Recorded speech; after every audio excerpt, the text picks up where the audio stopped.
Bonjour à toutes et à tous, je suis très heureux de vous retrouver pour cette deuxième causerie. Pour ceux qui ne me connaissent pas, je suis Bertrand des Crêpes Magiques, je suis artisan crêpier à Paris, mais également consultant culinaire et formateur.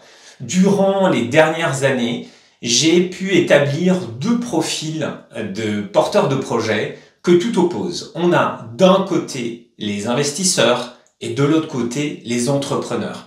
Je vais vous expliquer dans cette vidéo pourquoi les investisseurs se plantent et les entrepreneurs réussissent. Cette vidéo est volontairement caricaturale parce qu'on est obligé de faire quelques raccourcis quand on veut expliquer efficacement les choses. Et par ailleurs, je vais parler d'investisseurs et d'entrepreneurs et non pas d'investisseuses et d'entrepreneuses parce que c'est pas du tout par sexisme, c'est parce que ça va beaucoup plus vite pour la présentation de la vidéo. On va débuter par une comparaison de ces deux profils de porteurs de projets. Tout d'abord, quel est l'âge des investisseurs? Les investisseurs, ils ont moins de 30 ans. C'est clairement la génération Z. Pour ce qui est des entrepreneurs, ils sont plus âgés, c'est au-delà de 40 ans, c'est la génération X ou Y.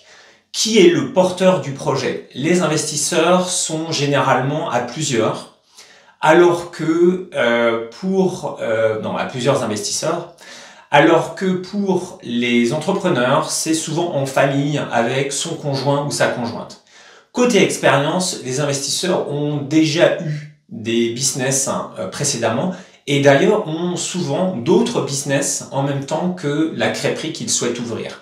Pour les entrepreneurs, c'est totalement différent. Ce sont souvent des personnes qui étaient salariées, qui sont dans une reconversion et qui vont choisir la crêpe comme étant, on va dire, le dernier projet professionnel de leur vie professionnelle.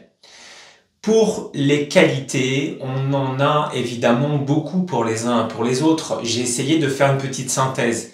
Les investisseurs ont un incroyable sens des affaires, ils ont du flair, ils sont très rapides, ils n'ont peur de rien, ils savent s'entourer avec des banquiers, des notaires, des entrepreneurs et surtout j'ai noté qu'ils étaient disponibles 24 heures sur 24. C'est réellement surprenant. Pour ce qui est des entrepreneurs, c'est un petit peu différent. Ce sont des passionnés en quête de sens. Ils vont vous parler bio, ils vont vous parler circuit court. Ils sont très persévérants et ils sont davantage tournés vers l'humain. L'objectif à court terme de l'investisseur, c'est clairement de faire du fric. Ce sont avant tout des commerçants. Et attention, c'est pas un jugement, il n'y a rien de mal à ça, mais c'est un simple constat. Les entrepreneurs sont dans une autre dimension. Leur objectif, c'est de devenir des restaurateurs, et je dirais même plus des artisans restaurateurs. Et ça n'a rien à voir, et juste après dans la vidéo, vous allez comprendre toute la différence.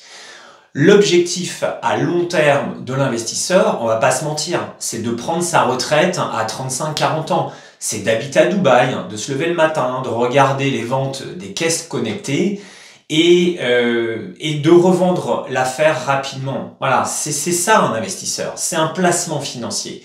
Alors que pour l'entrepreneur, c'est tout à fait différent. C'est souvent dans une logique de valoriser, de faire croître un fonds de commerce pour le revendre et prendre sa retraite. Mais là, on est plutôt sur du 60-65 ans. Donc, on n'est pas du tout sur les mêmes horizons en matière d'objectifs à long terme.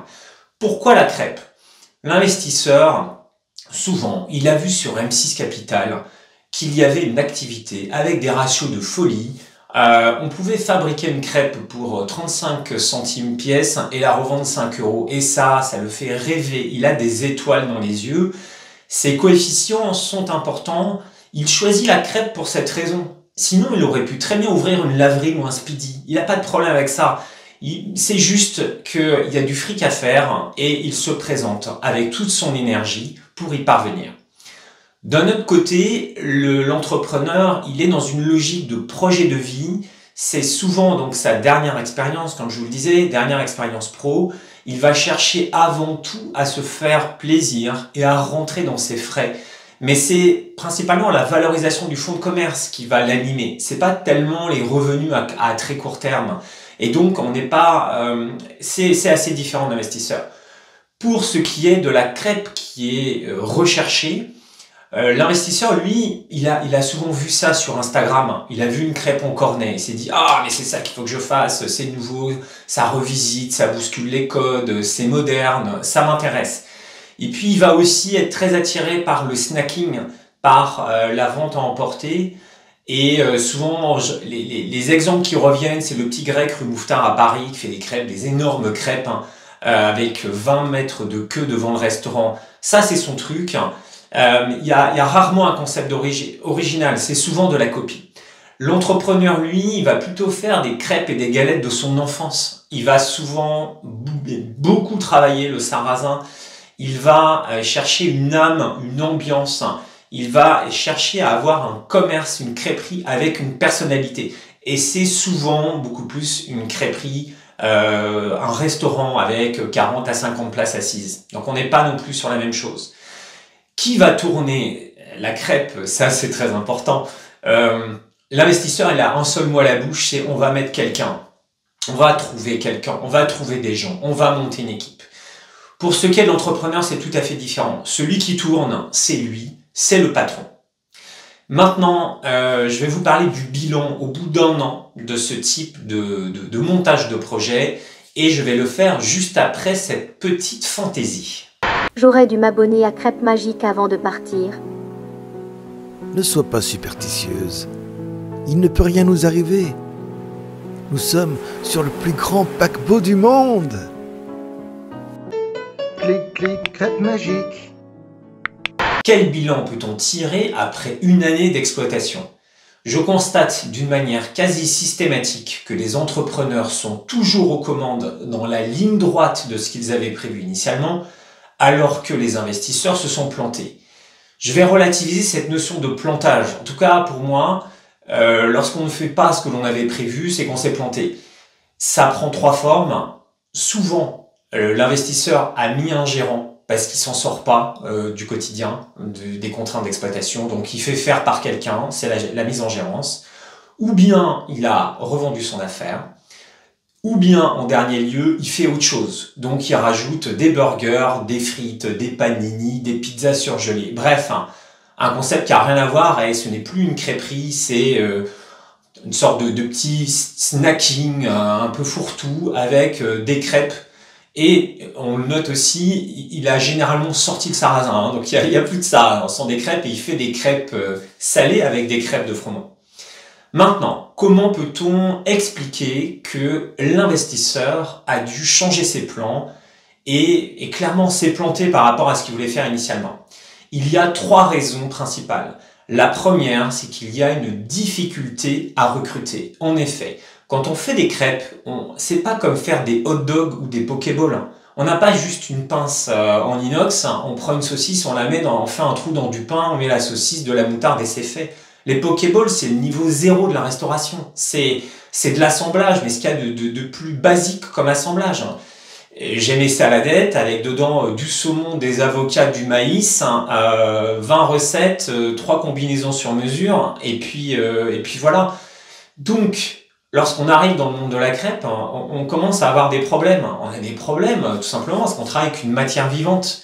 Il va falloir gérer la fermentation du sarrasin. Et puis, bien entendu, le tour de main du crépier. Ça s'apprend pas. Alors, ce sont pas des formations qui durent longtemps, et je peux en parler puisque je suis moi-même formateur. Mais un bon crépier, ça se trouve pas comme ça là sur le marché. Il y a des sites internet, des pages Facebook, notamment des groupes Facebook pour être précis, avec des wagons d'annonces, mais des annonces tous les jours de crêperies qui cherchent des crépiers.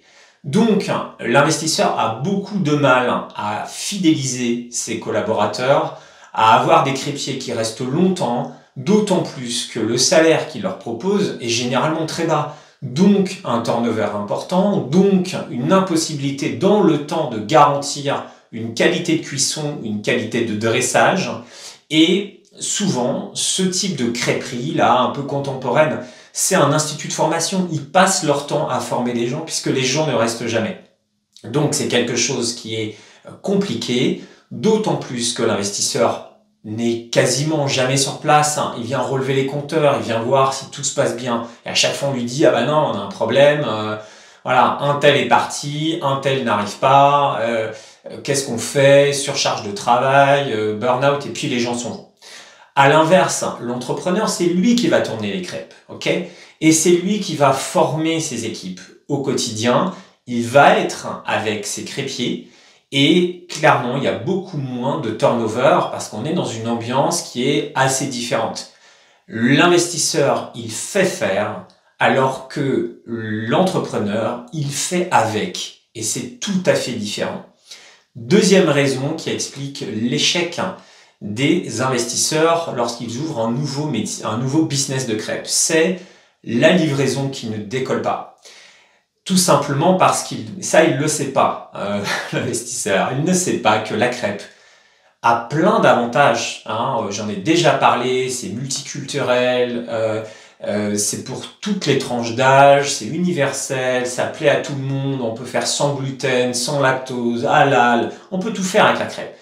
Mais elle a un inconvénient, c'est qu'elle voyage pas. C'est-à-dire qu'une fois qu'elle a refroidi, on va perdre vraiment toute la saveur de cette crêpe. Elle va durcir, un peu comme des lasagnes, hein. Une lasagne, le gruyère dessus, une fois qu'il a refroidi, c'est mort, quoi. Il redeviendra, vous n'aurez plus les fils de fromage.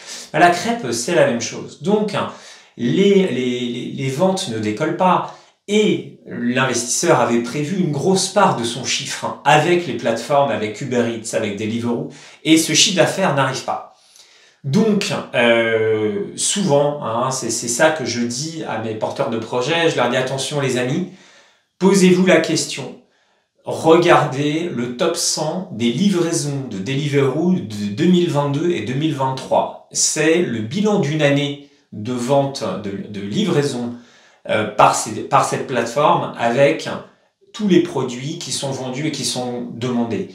Et sur les 100 premières ventes, il n'y a jamais de crêpes ou de galettes. Jamais, jamais, jamais. Et ça doit être une alerte. Parce que Deliveroo, ils vendent des œufs mayonnaise, ils vendent des couscous, des pizzas, des quiches, des tacos, ils vendent de tout. Mais en fait, ils vendent pas de crêpes. Donc normalement, là, on doit se poser une question.